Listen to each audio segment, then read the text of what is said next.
Olá, amigos do Vestibulando. Tudo bem? A nossa aula de hoje será sobre a expansão comercial marítima europeia, processo responsável pela formação do sistema colonial tradicional. Preste atenção neste cartoon.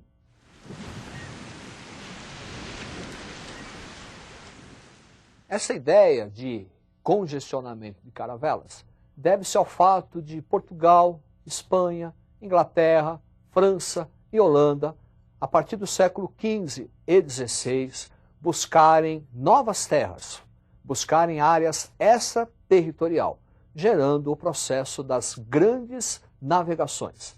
Essas grandes navegações tiveram vários fatores. Entre eles podemos dizer o avanço técnico, a invenção da caravela e o aprimoramento de instrumentos náuticos, como a bússola, o astrolábio, quadrante, sextante, que eram instrumentos que davam a localização exata da embarcação, independente da posição do Sol ou das estrelas.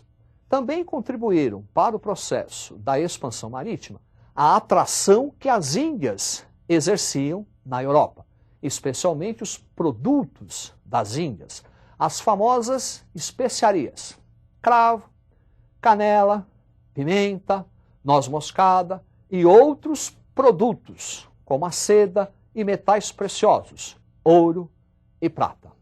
Para reforçar, preste atenção neste quadro. Olha aí, o avanço técnico, o interesse dos produtos das Índias, monopólio italiano e centralização política. A respeito desse monopólio italiano, era aquele controle que as cidades italianas, Veneza, Gênova, Florença, exerciam sobre o mar Mediterrâneo. Os produtos que vinham das Índias tinham que passar necessariamente pelo mar Mediterrâneo. Daí, outros mercadores da Europa, como portugueses e espanhóis, buscarem uma rota alternativa para essa Índia. E sob a centralização política, esta é, sem dúvida nenhuma, o fator mais importante para justificar a expansão marítima.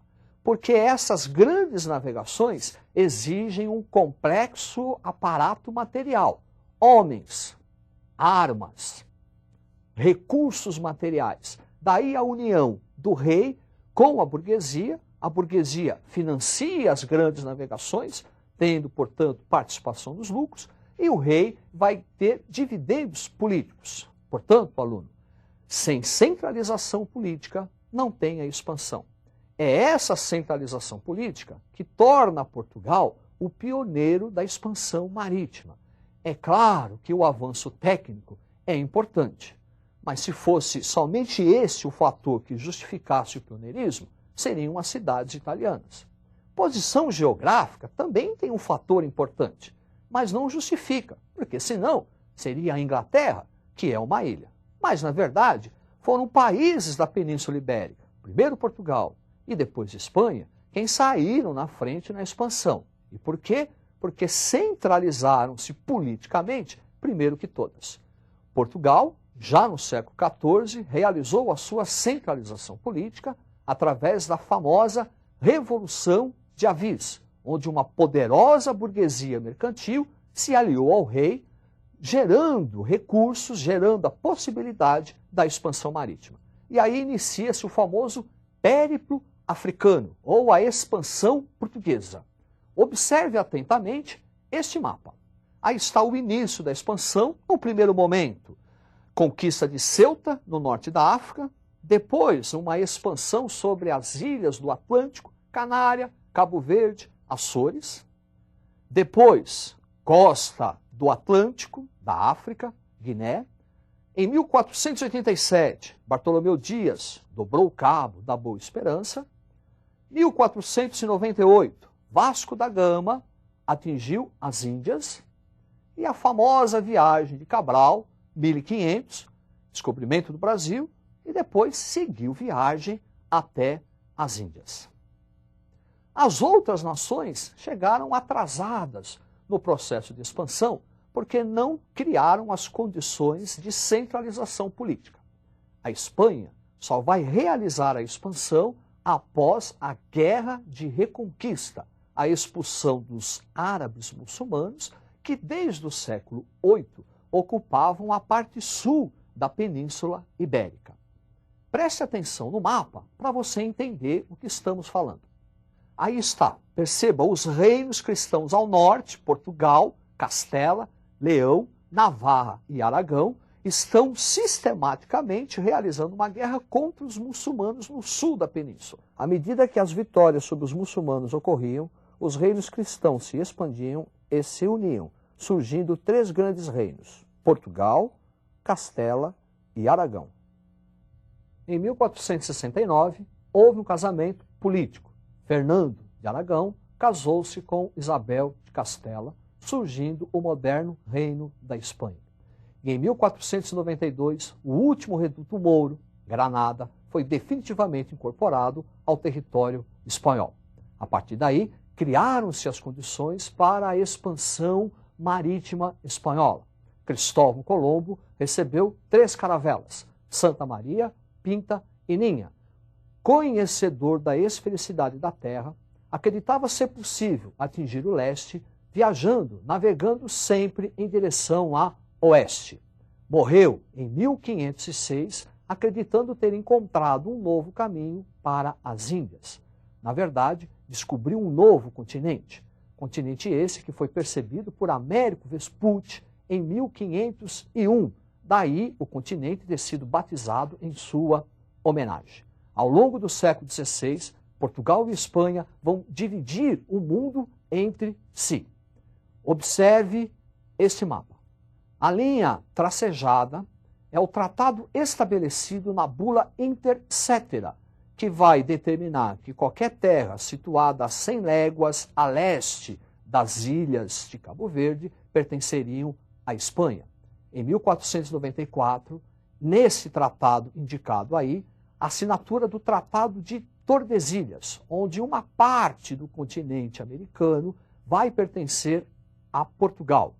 Esse processo de expansão marítima vai trazer várias consequências.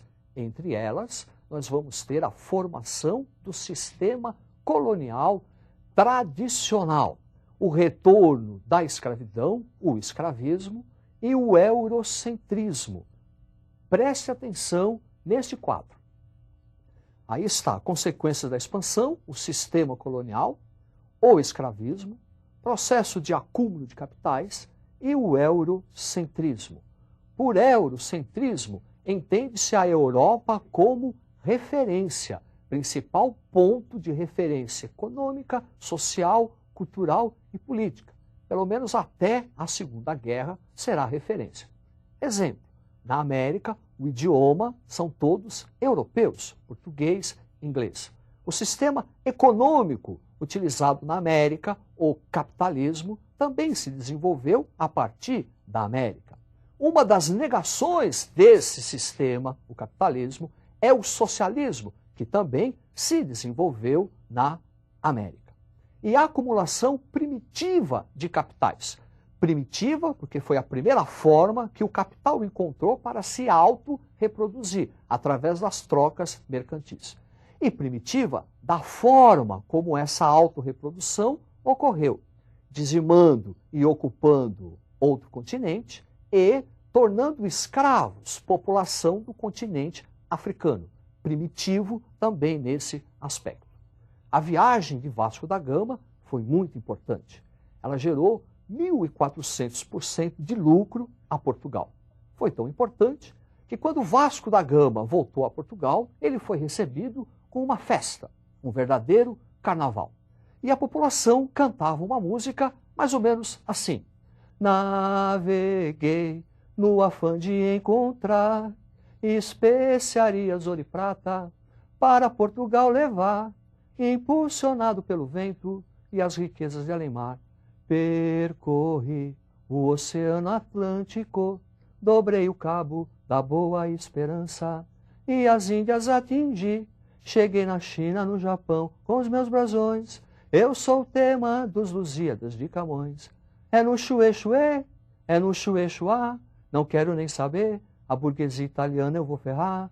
É no Xuê-Xuê, é no Xuê-Xuá, o mar Mediterrâneo já deixei pra lá, naveguei. Vamos lá, vestibulando. Naveguei, naveguei, no afã de encontrar o quê? Especiarias, ouro e prata, para Portugal levar, vou levar, impulsionado pelo vento e as riquezas de além-mar. Percorri o Oceano Atlântico, dobrei o cabo da Boa Esperança e as Índias atingi. Cheguei na China, no Japão, com os meus brasões. Eu sou o tema dos Lusíadas de Camões. É no Chuê-Chuê, é no Chuê-Chuá, não quero nem saber, a burguesia italiana eu vou ferrar. É no Chuê-Chuê, é no Chuê-Chuá, o mar Mediterrâneo já deixei pra lá, naveguei. É isso aí, até a próxima.